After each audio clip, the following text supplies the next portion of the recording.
ഒരു പ്രവാസി മലയാളിയുടെ പേരിലേക്ക് കോടിക്കണക്കിന് രൂപ പോയിട്ടുണ്ട്.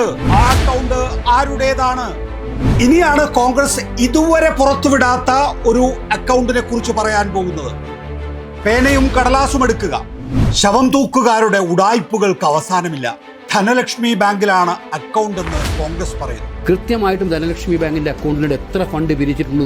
ധനലക്ഷ്മി ബാങ്കിലെ 5,38,21,632 കോടിയുടെ കണക്കും യൂത്ത് കോൺഗ്രസ് നൽകിയ 1,05,00,000 കണക്കും പറഞ്ഞു. ശരി, ഈ പത്രവാർത്ത നോക്കൂ. ഫണ്ട് സമാഹരണത്തിനായി ധനലക്ഷ്മി ബാങ്കിലും ഫെഡറൽ ബാങ്കിലും 2 അക്കൗണ്ടുകൾ തുറന്നതായി കാണാം. ആകെ ഇതുവരെ ലഭിച്ചത് 5,38,21,632 രൂപയാണ്. ധനലക്ഷ്മി ബാങ്കിലെ അക്കൗണ്ടിൽ 5,38,21,632 രൂപ മാത്രമേ ഉള്ളൂ എന്നുള്ളത് സംശയകരമായി തന്നെ തുടരുകയാണ്. അക്കൗണ്ട് സ്റ്റേറ്റ്മെന്റ് പുറത്തുവിടണം. നാട്ടുകാർ സംഭാവന നൽകിയ പണം മാത്രം ഉൾക്കൊള്ളുന്ന ഒരു അക്കൗണ്ട് സ്റ്റേറ്റ്മെന്റ്, എല്ലാം വൈറ്റ് മണി നൽകി നടത്തിയതെന്ന് KPCC പ്രസിഡന്റ് അവകാശപ്പെടുന്ന കച്ചവടത്തിന്റെ ഇടപാടുകൾ നടന്ന ഒരു അക്കൗണ്ട് സ്റ്റേറ്റ്മെന്റ് എന്തുകൊണ്ട് പുറത്തുവിട്ടുകൂടാ? ഇനിയാണ് കോൺഗ്രസ് ഇതുവരെ പുറത്തുവിടാത്ത ഒരു അക്കൗണ്ടിനെ കുറിച്ച് പറയാൻ പോകുന്നത്. പേനയും കടലാസും എടുക്കുക. ഫെഡറൽ ബാങ്കിൽ 8 അംഗ സംഖ്യയുടെ ഇടപാടുകൾ നടന്ന ഒരു അക്കൗണ്ട് ഉണ്ട്. KPCC പ്രസിഡന്റും പ്രതിപക്ഷ നേതാവും സംയുക്തമായി കൈകാര്യം ചെയ്യുന്ന ഈ ഫെഡറൽ ബാങ്കിലെ അക്കൗണ്ടിനെ കുറിച്ച് എന്തുകൊണ്ടാണ് ഇതുവരെ പറയാതിരുന്നത്? ലളിതമായ ചോദ്യങ്ങളാണ്. ചോദ്യം 1, ഫെഡറൽ ബാങ്കിന്റെ തിരുവനന്തപുരത്തെ വെള്ളയമ്പലത്തുള്ള ഈ അക്കൗണ്ടിൽ എത്ര രൂപയുണ്ട്? എന്തുകൊണ്ടാണ് ഈ അക്കൗണ്ടിന്റെ വിശദാംശങ്ങൾ KPCC പ്രസിഡന്റോ പ്രതിപക്ഷ നേതാവോ പുറത്തുവിടാതിരുന്നത്?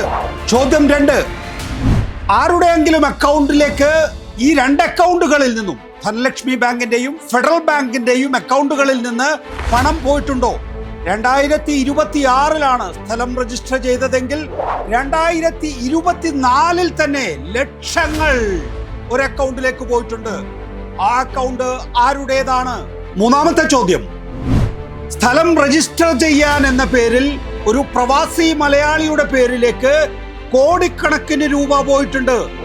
ഈ പ്രവാസി മലയാളിയുമായി ഏതെങ്കിലും തരത്തിലുള്ള ഒരു കരാർ ഉണ്ടാക്കിയിട്ടുണ്ടോ KPCC? നിസ്സാര ചോദ്യങ്ങളാണ് മുകളിൽ ചോദിച്ചത്.